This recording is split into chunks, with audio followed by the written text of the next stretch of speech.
Assalamualaikum warahmatullahi wabarakatuh. Perkenalkan, nama saya Esiana Malini. Di sini saya ingin membahas tentang bab 2 UU ITE.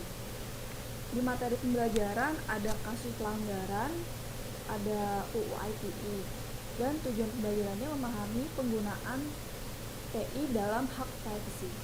Aktivitas pembelajarannya presentasi UU ITE dan contoh pelanggaran. 1.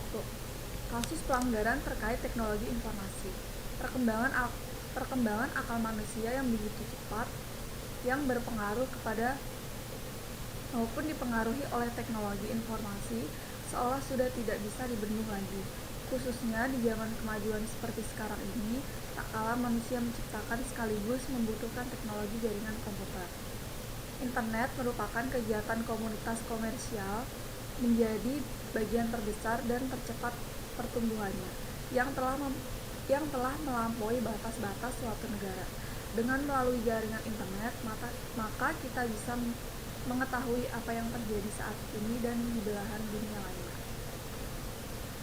Perkembangan teknologi internet memunculkan kejahatan yang disebut dengan cybercrime atau kejahatan melalui jaringan internet. Munculnya beberapa kasus cybercrime di Indonesia merupakan fenomena seperti pencurian kartu kredit, hacking terhadap berbagai situs, penyadapan transmisi data orang lain, misalnya email, dan manipulasi data dengan cara menyiapkan perintah yang tidak dikehendaki ke dalam programmer komputer. Sebagai tindakan di atas dapat dikenakan tindak pidana, baik delik formil maupun material. Delik formil karena menyangkut perbuatan seseorang mengakses data komputer orang lain tanpa izin. Sedangkan delik material adalah perbuatan itu telah menimbulkan akibat kerugian bagi orang lain. Jenis cybercrime. 1. Unauthorized access. Kejahatan yang terjadi ketika seseorang memasuki atau menyusup ke dalam suatu sistem jaringan komputer secara tidak sah, misalnya probing dan theft. 2.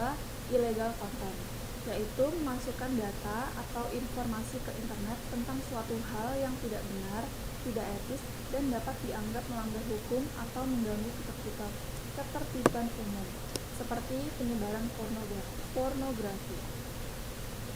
3. Penyebaran virus secara sengaja, pada umumnya dilakukan dengan menggunakan email. 4. Data forgery. Ini dilakukan dengan tujuan memalsukan data pada dokumen-dokumen penting yang ada di internet. Dokumen-dokumen ini biasanya dimiliki oleh institusi atau lembaga yang memiliki situs berbasis web database. Kelima, ada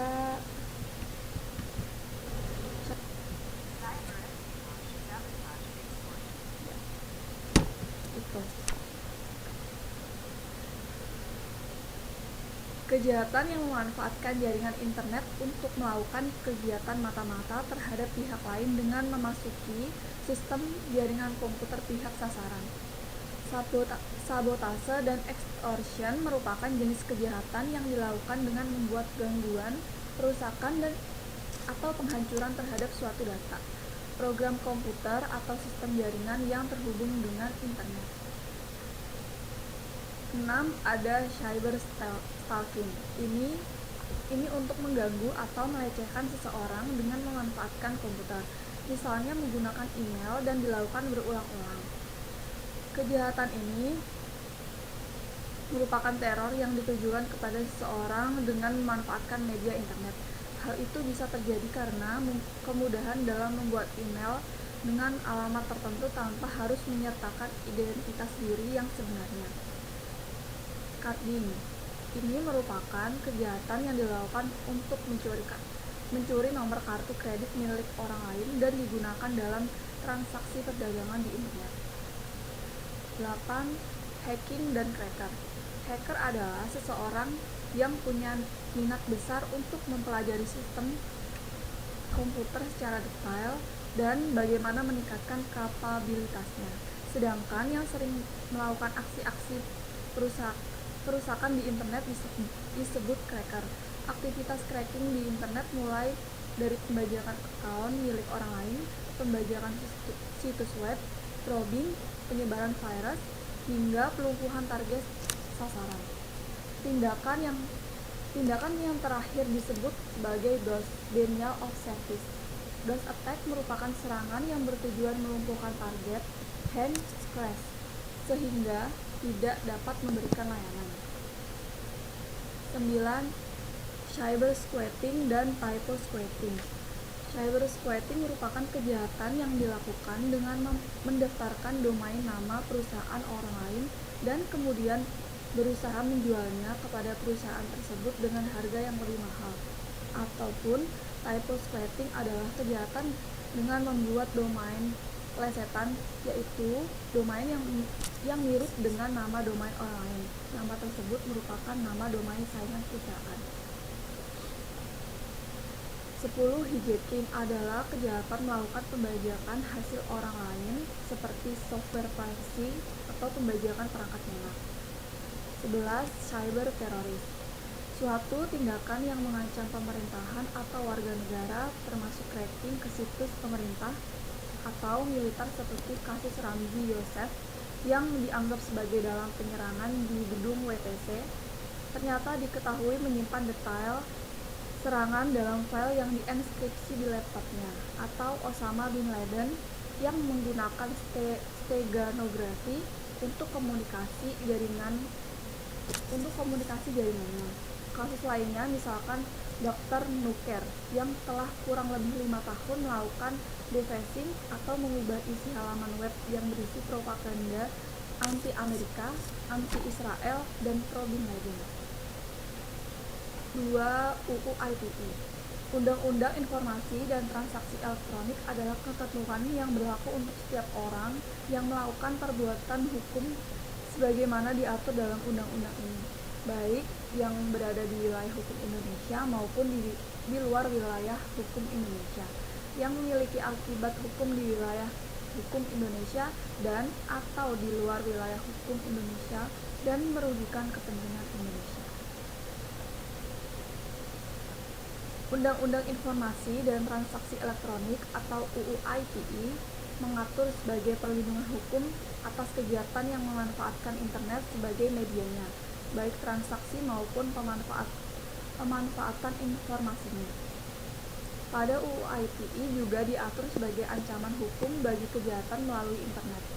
UU ITE mengakomodir kebutuhan para pelaku bisnis di internet dan masyarakat pada umumnya guna mendapatkan kepastian hukum dengan diakuinya bukti elektronik dan tanda tangan digital sebagai bukti yang sah di pengadilan. Salah satu isi dari UU ITE adalah mereka yang secara sengaja dan tanpa hak melakukan penyadapan atau informasi dan atau dokumen elektronik pada komputer atau alat elektronik milik orang lain akan dikenakan hukum berupa penjara dan atau denda. Hal itu tertuang dalam bab 7 tentang perbuatan yang dilarang, pasal 31 ayat 1 dan 2. Tujuan pembelajaran. 1. Memahami bagaimana penggunaan TI dalam mempengaruhi hak privasi dan memahami beberapa aturan hukum yang terkait hak privasi. Indonesia cukup tertinggal dalam diskursus perlindungan hak atas privasi, terutama jika melihat kerangka legislasi dari perlindungan hak atas privasi, baik dari segi waktu maupun variasi perlindungannya. Walaupun perlindungan privasi sebenarnya sudah dikenal banyak di Indonesia, setidaknya Kitab Undang-Undang Hukum Pidana memuat beberapa pasal tindak pidana yang terkait dengan privasi, seperti larangan untuk membuka surat-surat, juga larangan memasuki tanah atau properti pribadi, dan tindak pidana lain yang terkait dengan kejahatan jabatan. Meski telah lama ada, namun perlindungan hak privasi belumlah menjadi bagian dari perlindungan yang diberikan oleh konstitusi. Baru pada tanggal 18 Agustus 2000, perlindungan hak atas privasi menjadi bagian dari perlindungan konstitusi. Melihat hal tersebut, saat ini pemerintah tengah menyusun RUU Perlindungan Data Pribadi dan masuk dalam program legislasi nasional 2016. Kehadiran UU Perlindungan Data Pribadi juga mendesak karena adanya tuntutan keterbukaan di lembaga-lembaga pemerintah dan diharapkan dapat menjembatani centang perenang ketiadaan peraturan yang melindungi data dan informasi pribadi. Upaya pemerintah untuk membuka informasi dan data yang dimiliki oleh pemerintah memang patut diapresiasi dengan baik, karena dengan keterbukaannya, korupsi di sektor publik juga bisa ditekan. Namun, pada saat yang sama, keterbukaan juga menimbulkan persilangan kepentingan, yaitu kepentingan keterbukaan dengan kepentingan untuk melindungi hak atas privasi. UU Nomor 14 Tahun 2008 tentang keterbukaan informasi publik juga memberikan tekanan khusus atas informasi dan data pribadi yang diklarifikasi sebagai informasi yang dikecualikan. Untuk itu, kedua hak ini harus diseimbangkan dengan membuat regulasi atau kebijakan yang melindungi keterbukaan informasi sekaligus juga melindungi hak atas privasi. Kebijakan ini penting untuk mengatasi peningkatan gangguan terhadap hak atas privasi yang saat ini pelindungannya masih dirasakan minimal. Oleh karena itu, buku ini disusun untuk mendorong diskursus rencana pemerintah untuk mengatur dan memperkuat perlindungan privasi sekaligus memberikan jalan tengah bagi keterbukaan informasi. Kemudian aktivitas pembelajaran. 1. Presentasi salah satu UU ITE dan contoh pelanggaran untuk tahun 2017. Undang-Undang Nomor 11 Tahun 2008 tentang Informasi dan Transaksi Elektronik sebagaimana telah diubah dengan Undang-Undang Nomor 19 Tahun 2016 UU ITE disahkan pada tanggal 21 April 2008 dan menjadi cyber law pertama di Indonesia. Pada 27 Oktober 2016, rapat paripurna Dewan Perwakilan Rakyat mengesahkan UU Nomor 19 Tahun 2016 tentang perubahan atas Undang-Undang Nomor 11 Tahun 2008. Pasal yang diubah adalah Pasal 27 Ayat 1 dan 3, Pasal 28 Ayat 2, dan Pasal 31 Ayat 3. Menurunkan ancaman pidana pada dua ketentuan. 1. Ancaman pidana penghinaan atau pencemaran nama baik diturunkan dari pidana penjara paling lama 6 tahun menjadi paling lama 4 tahun atau denda paling banyak 1 miliar menjadi paling banyak 750 juta. 2. Ancaman pidana pengiriman informasi elektronik berisi ancaman kekerasan atau menakut-nakuti dari pidana penjara paling lama 12 tahun menjadi paling lama 4 tahun atau denda paling banyak 2 miliar menjadi paling banyak 750 juta. Contoh pelanggaran pada Agustus 2017, polisi menangkap MFB, seorang pelajar SMK di Medan yang diduga menghina Presiden Jokowi.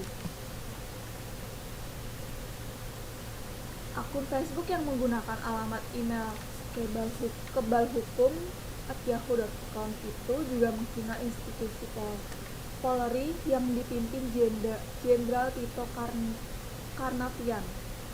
Ternyata MFB menggunakan foto orang lain di sebuah akun Facebook untuk menghina Presiden RI Joko Widodo.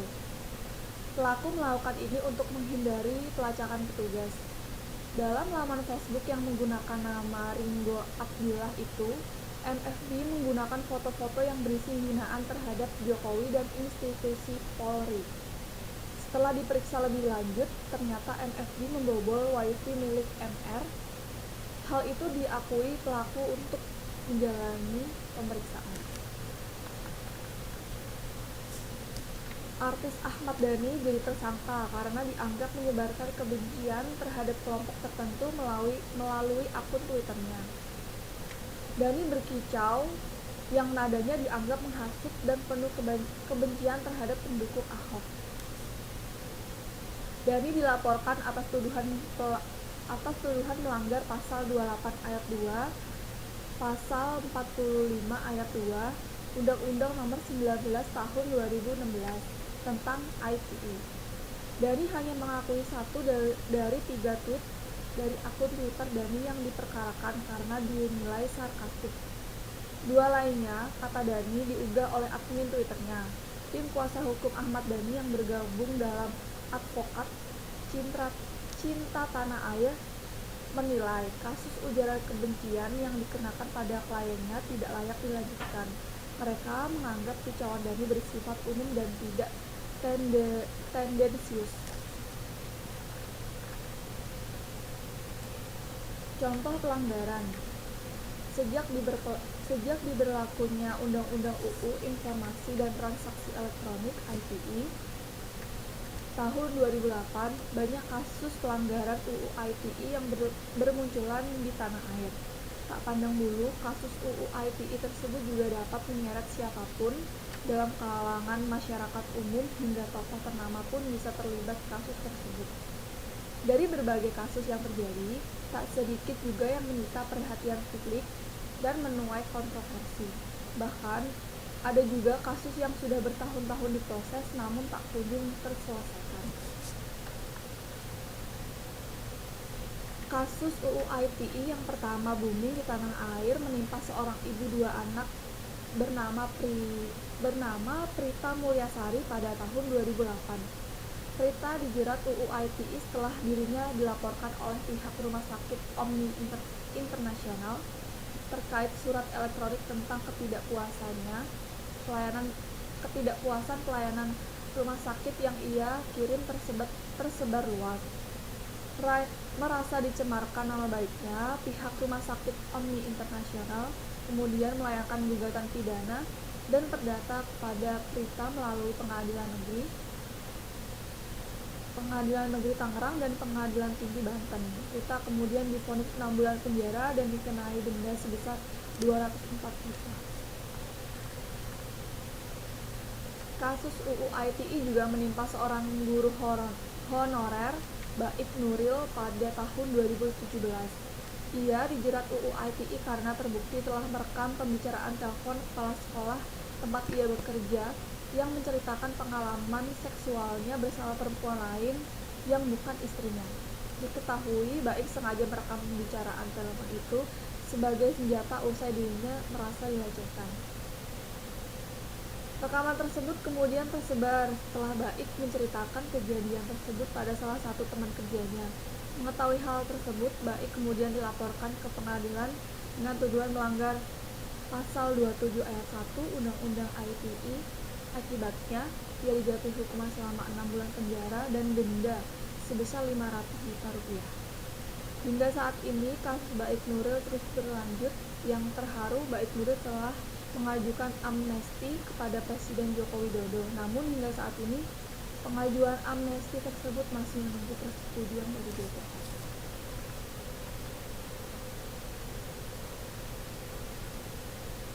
Pasal dalam UU ITE yang terkait dengan pelanggaran di atas adalah pasal 27 ayat 1 Undang-Undang ITE.